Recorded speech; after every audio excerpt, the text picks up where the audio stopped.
Chapitre 16. Le noviciat, juin-août 1923. L'oratoire, humiliation, importance du noviciat, deux patronnes, union avec Marie, retraite de profession, idéal et devise, la profession, je serai sainte, ô Jésus. L'oratoire du noviciat jusqu'en juin était sombre et froid malgré ses flots de lumière et les chauds rayons de soleil, car l'hostie de l'amour n'y résidait pas. Jésus attendait la fête de son cœur eucharistique pour venir l'habiter. Miracle de charité inconcevable et de délicatesse. Merci, ô bon Maître, de m'avoir permis de jouir de ta présence au noviciat avant que je le quitte. Tu me réservais de pures consolations. Je multipliais toujours mes sottises. On aurait pu croire que je prenais plaisir à les répéter. Elles m'étaient profitables parce qu'elles m'humiliaient comme je le méritais. À ce point de vue, je les aimais. Seulement, très souvent, j'agissais avec une maladresse sans nom envers les personnes auxquelles je devais le plus de déférence et qui m'étaient les plus chères. Cela prouve encore ce dont j'étais capable. J'allais confier mes regrets à notre Seigneur et je lui demandais de réparer mes bévues et de consoler les âmes à qui j'avais causé de la peine. Mon noviciat touchait à sa fin. Où en étais-je dans ma vie intérieure? Je me posais cette question fort sérieusement. Dès le début de ma probation, j'avais été frappé de la vérité qu'une âme religieuse est, après sa profession, ce qu'elle a été les derniers temps de son noviciat. Sans doute, elle ne reste pas stationnaire, elle progresse, c'est-à-dire qu'elle sera une professe plus ou moins fervente selon qu'elle aura été une novice plus ou moins fervente. Et la vie religieuse est la préparation de la vie éternelle. De là, il s'ensuit que l'éternité dépend du noviciat. Seule la confiance en la miséricorde infinie m'empêchait de trembler, car je me voyais si rempli d'imperfections. Aussitôt, je recourais à l'amour et j'aspirais quand même au sommet de la sainte montagne. Jésus ne pouvait refuser de m'y élever lui-même, puisque je me laissais porter par lui dans son cœur. Un matin, après ma méditation à l'oratoire, mon tendre maître me donna deux patronnes qui allaient s'occuper de moi avec un amour fraternel. Sainte Cécile et la bienheureuse Thérèse de l'Enfant Jésus. Sainte Cécile, me dit-il, pour m'enseigner les leçons du véritable apostolat, pour veiller à mon travail extérieur, enseignement, emploi, bien-affaire aux âmes. Thérèse de l'Enfant Jésus, pour me conduire dans la voie de l'amour et de l'abandon, prendre soin du travail intérieur de mon âme, toujours sous sa conduite divine, c'est entendu, et celle de la Sainte Vierge, et protégée par l'aile vigilante de mon ange gardien. Comment aurais-je pu, avec tant de secours du ciel, ne pas désirer me consumer rapidement d'amour pour mon Dieu? Il me sembla alors que mes deux chères protectrices s'inclinaient vers moi et me donnaient la main afin de me guider selon les desseins de l'époux. J'ai ressenti depuis, d'une manière touchante, les effets de leurs prières et de leur attention délicate.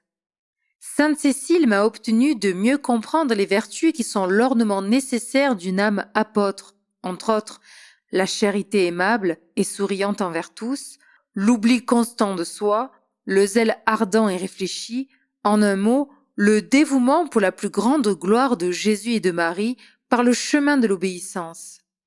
Thérèse de l'Enfant Jésus, par son intercession, m'a ouvert le jardin de la confiance.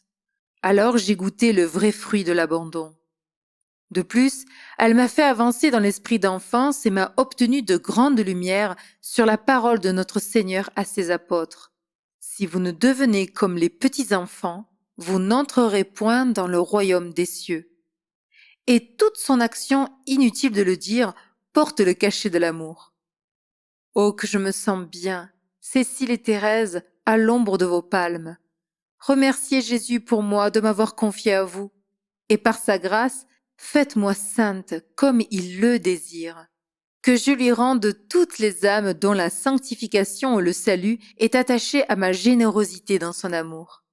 Priez, afin que je l'aime toujours dans la seule mesure qui puisse me rassasier, celle de son cœur brûlant.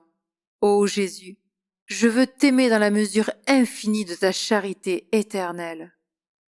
À la retraite de juin, j'énonçai ainsi mon sujet d'examen particulier.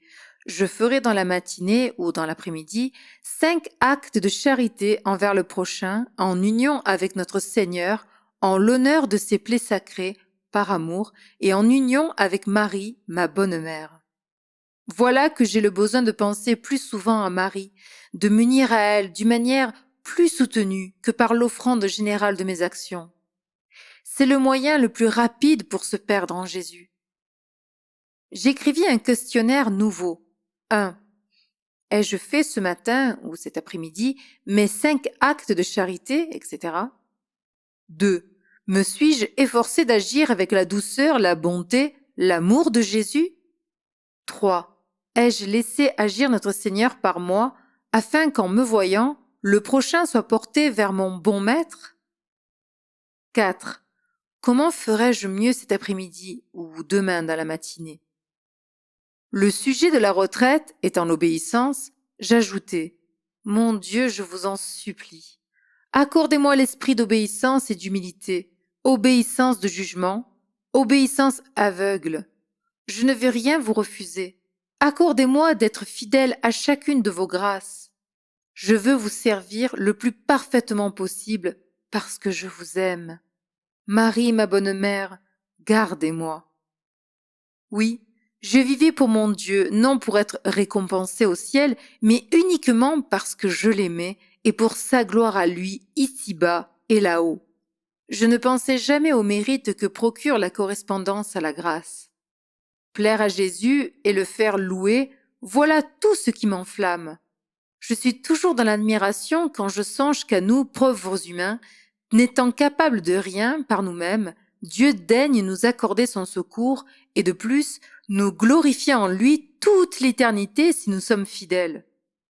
Il nous offre ses trésors, puis il accomplit lui-même le travail, nous n'avons qu'à le laisser faire, et après il nous réserve une couronne. C'est un prodige de la miséricorde infinie qui me transporte de reconnaissance.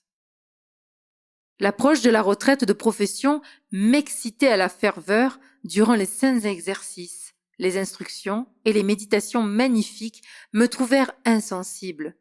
Même le démon se servit de quelques-unes pour essayer de me troubler. Notre Seigneur voulait pour mon âme la sécheresse et l'aridité. Dans le langage humain, je souffris beaucoup, mais l'action de Jésus était d'autant plus indulgente qu'il l'accomplissait à mon insu. Pendant la retraite, j'écrivis ce qui suit. Mon idéal, l'union la plus intime avec notre Seigneur. Je veux que Jésus seul vive en moi et qu'il anéantisse mon être tout entier dans le sien. Je veux comprendre avec l'esprit de Jésus, juger avec son jugement, agir avec sa volonté, aimer avec son cœur. Je veux voir et regarder avec ses yeux, entendre avec ses oreilles, parler avec sa langue, sourire avec ses lèvres, me servir de ses mains, marcher avec ses pieds, me mouvoir et me reposer en lui seul. Je me cache à jamais dans ton cœur, ô Jésus. J'y établis ma demeure, et pour cette vie, et pour l'éternité. Ma devise, aimer et souffrir. Ô Jésus, je veux vivre et mourir apôtre d'amour, victime d'amour, martyr d'amour. Pour me satisfaire, il me faut t'aimer avec ton cœur divin. Je veux aimer Marie, ma bonne mère, comme tu l'aimes. Je veux aimer les âmes, surtout celles des pécheurs, du même amour que le tien, à la folie. Ô Jésus, je veux souffrir pour me détruire en ton cœur et te laisser vivre seul en moi. Je veux souffrir pour te consoler. Je veux souffrir pour sauver les âmes et pour diminuer le péché sur la terre. Je veux souffrir parce que je t'aime. Mon Dieu, je me meurs de ne pas mourir. Tellement est intense mon désir d'union parfaite avec vous, mais aussi je voudrais vous aimer et souffrir sur la terre jusqu'à la fin du monde, afin de travailler plus longtemps à votre plus grande gloire. 2 jours avant ma profession, le 13 août, je fis la promesse suivante, à genoux, à l'oratoire du noviciat. Cette formule est presque entièrement empruntée. J'ai joui de pouvoir m'en servir parce qu'elle traduisait mes résolutions. Mon Dieu, avec votre sainte grâce et le secours de Marie, ma bonne mère, au pied de Jésus dans son tabernacle, je promets de vous immoler toujours ma volonté, mon jugement, mes goûts, mon être tout entier, de ne jamais faire objection à la volonté, même au désir de mes supérieurs et de leurs officières, de ne jamais me permettre la moindre critique ou remarque sur les mesures prises par mes supérieurs ou leurs officières, de demander toutes mes permissions et d'en rendre compte. Ô Jésus, mon divin époux, ô Marie, ma bonne mère, bénissez-moi. Cette promesse, je la signai pour en prouver davantage la sincérité au bon Dieu. Le jour de ma profession, Jésus m'accorda toutes les délicatesses le 15 août, en la fête de l'Assomption. La présence de mes parents bien-aimés, la cérémonie présidée par Monseigneur Omer Cloutier, la messe célébrée par l'un de mes cousins, l'abbé Joseph Matt, la présence du prêtre dévoué qui avait été le directeur de la moitié de ma vie, l'abbé P. Cloutier, et ma petite sœur à mes côtés, celle dont j'ai parlé lors de mon séjour en pays étranger, voilà pour les consolations extérieures. Que dire de mes joies intimes? Le silence conserve mieux leur parfum divin. Un mot seulement. La Sainte Vierge offrit ma corbeille à mon tendre époux. Jésus, lui aussi, désirait me présenter un cadeau personnel applicable à mon âme directement. Il me laissa à mon choix. Comme au jour de ma prise d'habit, j'aurais désiré un calice, mais cette fois, je n'avais plus la permission de demander la souffrance. Ouvrez la parenthèse. Sa maîtresse des novices lui ayant fait comprendre qu'il valait mieux s'abandonner à Dieu que de faire cette demande. Fermez la parenthèse. Le bon maître sourit à mon obéissance et à mon sacrifice, et dans sa main, je vis, ô bonheur, un calice splendide débordant des joyeux précieux de sa passion, beaucoup plus riche et plus magnifique que celui de ma vêture. Il me le remit. Ma joie fut ineffable et le cantique muet de l'amour exprima mon merci. J'étais enfin religieuse de Jésus-Marie, parée de la croix sainte et du rosaire béni. J'appartenais à l'institut que je chérissais comme la main divine qui m'y avait introduite. Ô Jésus, rends-moi digne du titre d'honneur dont je me glorifie. Pour amoindrir ma dette de reconnaissance envers ma congrégation, façonne toi-même mon âme selon son esprit de charité, d'humilité, d'obéissance, qui n'est autre que le souffle de ton esprit d'amour. Agis en moi avec ta douce mère, à la louange de vos deux noms sacrés. Je ne pouvais quitter mon cher noviciat sans m'engager par écrit à la pratique fidèle, par la grâce de Dieu, des leçons saintes que j'y avais reçues.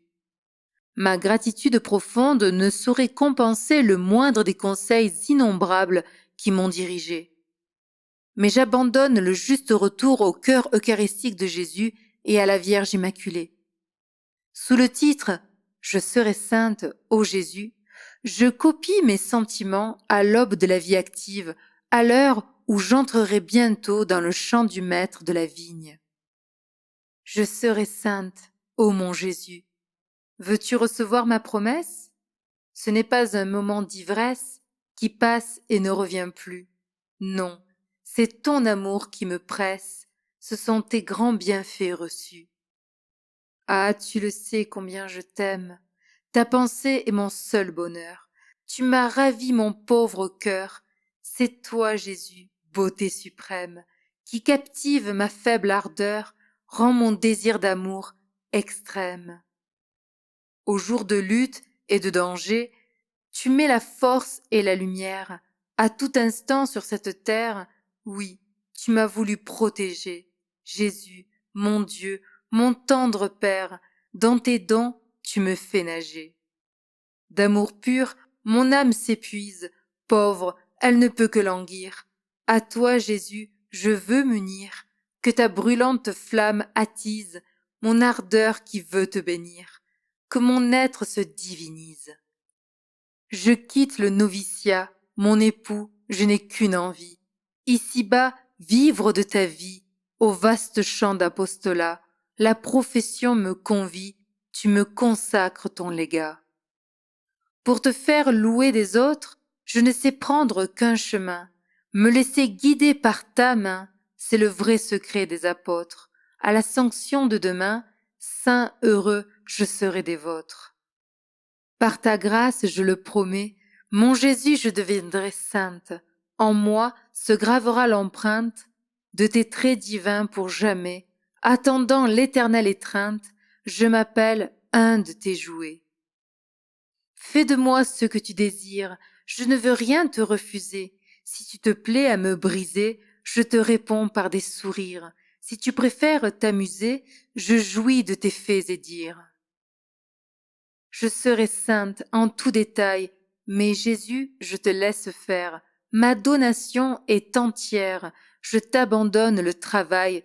N'aimes-tu, de nos prés, sur terre, varier toi-même les mailles? Dans mon exil, je suis heureuse, car je vis pour mourir d'amour. Qu'il sera beau l'infini jour, vers les cieux je vole joyeuse, et puis pour t'aimer sans retour, la mort me sera délicieuse. Dans votre indulgente bonté, ma mère, ô Sainte Vierge Marie, bénissez-moi, je vous en prie, j'ose vouloir la sainteté. Donnez-moi pour toute ma vie l'amour avec l'humilité.